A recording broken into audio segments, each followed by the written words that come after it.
Welcome to Ninja Mobile Dart. In today's video I'm going to introduce you to the body for this car.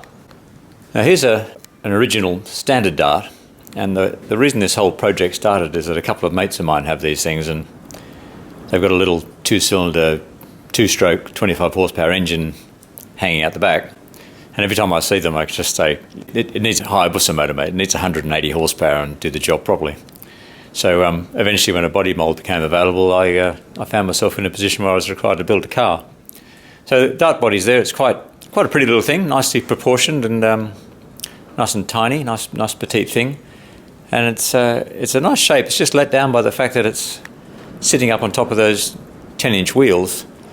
So it looks more like a little bit like a skateboard rather than a car. And of course you sit up too high in it, so you're poking out like Noddy or something or other. But we can fix both of those things and probably end up with quite a nice package. So, seeing this is called Ninja Mobile ZX10 carbon dart, the body for this obviously is made from carbon, as you would. So that was made up in Queensland in the middle of last year. An afternoon to make a kit of fabric and stuff. And a full day, 7 o'clock in the morning till 4 in the afternoon, 4 blokes running shoes on to make that moulding, which is 1 layer of carbon, 2 layers of glass, and another layer of carbon on the inside. The glass is just there to make it a bit thicker. 12.2 kilos, stiff enough. And by way of illustration, 12.2 kilos is about that heavy. Don't weigh much.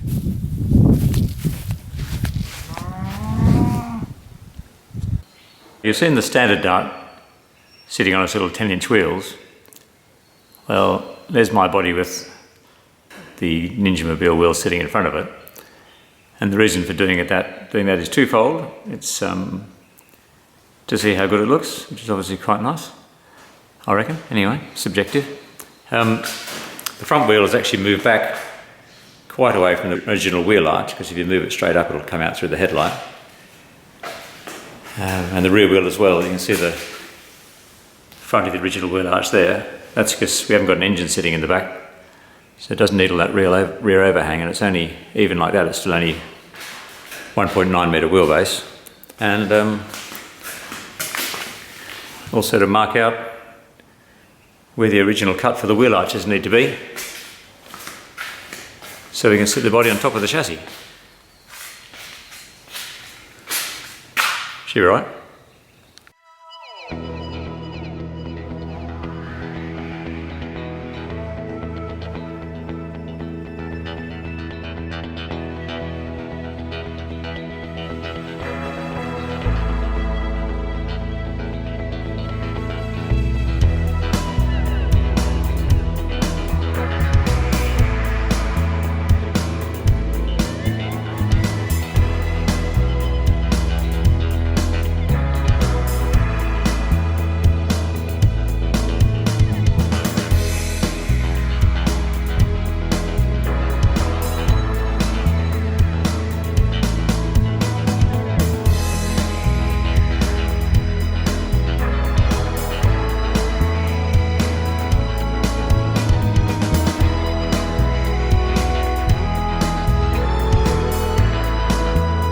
So here's our little body, now that I've cut out the wheel arches,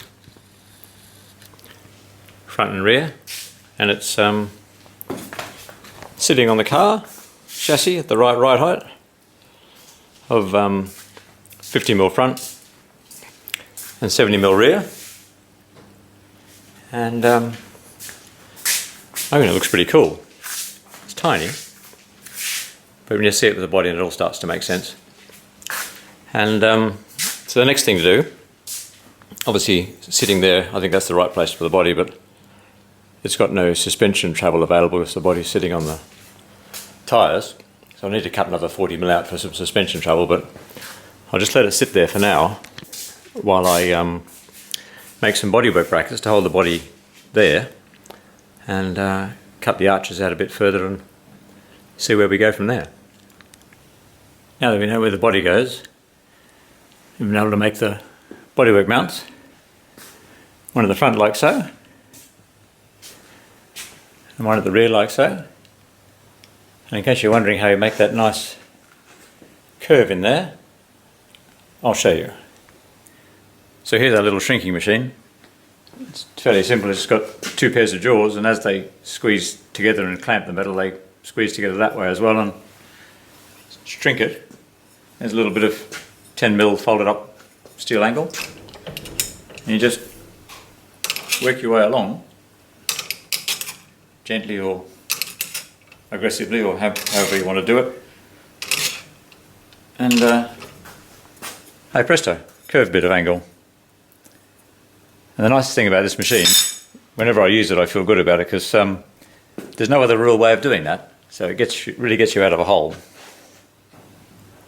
There's the body back on again, but now instead of sitting on the wheel arches on the tyres, it's actually sitting on the bodywork brackets. And here's our little exhaust taken out there, which I think looks quite cool. And just a couple of other notes on the body. It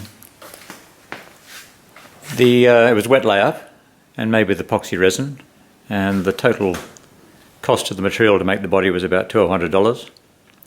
And the reason it's such a nice little shape, obviously Bill Buckle had a good eye for it, but the guy who made the original aluminium body buck that the mould was taken off used to work at Lotus Cars, so hence the resemblance to a Lotus 11.